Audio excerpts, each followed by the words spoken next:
My name is Franz Kassel-Schaumer. I'm in the Department of Plant Science. I'm also affiliated with the Center for Irrigation Technology. And so I'm working mostly on a project related to irrigation and water management, and I collaborate quite a bit with Dr. Benes and Dr. Gurabo. So just to reiterate the importance of water in California, I think when we talk about crop production, water is probably the most limiting factor. We don't really think about that because we are very much focused about fertilizer, pesticide, but really water is a big limiting factor, particularly nowadays after drought and with the overuse of groundwater, salinization of the groundwater, really that's going to become an issue that's going to grow.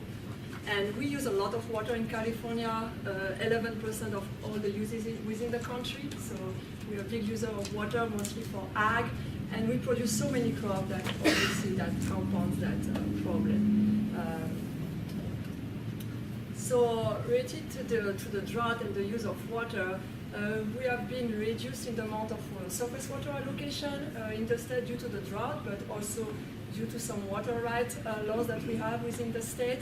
And like Walter mentioned, I also do not agree that the drought is over, because this picture which shows you the state, of course the darker color when we were in the really peak of the drought. In 2014 you see it's pretty empty.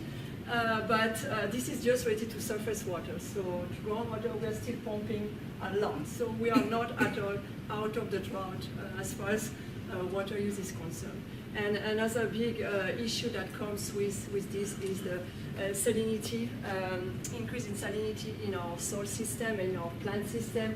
That's really going to reduce production over time. And we have already seen that in almond this past few years. So this is really a component that we have to include in our production system. So what are the strategies that we have to try to manage efficiently our water resources? So my work focuses more on trying to produce the same amount of crop or yield using either the same amount of water or less water. And also at the same time trying to protect the quality of our soil or water. So I focus mostly on trying to look at different management practices to improve irrigation scheduling. So irrigation scheduling in technical terms means how much water we are applying in terms of volume, but also in terms of timing. So that's still important because a lot of the growers still don't schedule irrigation. They just water based on what their neighbors are doing, or based on, okay, give it a shot of water, and that's the way they irrigate. But I think we can really improve on that, and we have a lot of technology that are available, but they are not so much applicable to growers, and this is always the disconnect. We develop a lot of technology, but the applicability in the field is totally another thing. Then I'm looking at different application method, either using, because we are in a shortage of water, low volume irrigation, so that would mean like drip or sprinkler irrigation practices versus flood. So being more efficient in the way we are applying water, and also regulated deficit irrigation. That will mean that we apply less water than the requirement of the crop at different stages of the growing season, and still trying to maintain our yield. So there are like different physiological stages that we have to shoot for in order to still try to maintain a decent yield. And the last part, looking at the soil, actually, I have been spending a lot of time over the years looking at salinity mapping of different cropping system and looking at the salt load in the root zone. So overall, this is my area of research. I have many different projects. I'm going to talk about a few of them, but they focus on either looking at water use efficiency, so scheduling of water, application, use of low volume irrigation system, and then also looking at, there is always a component along with irrigation is like application of nitrogen fertilizer, because now in a drip system we fertigate, we apply water or nitrogen with the water. So if you over apply nitrogen, you are going to either over apply nitrogen or you are going to leach your nitrogen and lead to contamination. So wherever the water goes, all your nutrients go. And the other part is of course the salinity issue. So the first project that I'm going to talk about is looking at developing crop coefficient, a new water requirement for drip irrigated system. So this is the type of curve that we developed that tells you how much water the plant is using in reference to a grass. Okay? That's all in reference to a grass. It's a coefficient that goes from 0 to about 1.4, at the most 1.2. And for that, we use a facility that's called a lysimeter. So it's basically a big box in which you grow a crop, and underneath that box you have a scale. And simple in principle, but very difficult to manage. So we measure the water use of the plant by looking at the change in weight over time, on a minute basis or even less. So here you see two, who is in the back. So he was our graduate student, and so this was his master's thesis. And you see him, so beneath this box, here there is a vault, you go underneath and you have all this equipment that you have to manage. So very sophisticated. And two, of course, we got the help from, you need, people from IT, engineering, data analysts, so it's a big, big team that you have to gather in order for this system to function. So now this project was conducted at the UC Cooperative Extension, so it's in 5 points. So we have, in order to develop this kind of crop coefficient, we need a grass lysimeter and we need the crop. So we did this project on sugar beet. In the past we did processing tomatoes, and we are going to move into onions. So after that also, these studies are very expensive, so we're trying to look at other ways to develop crop coefficient. So we're looking also at the relationship between fractional ground cover.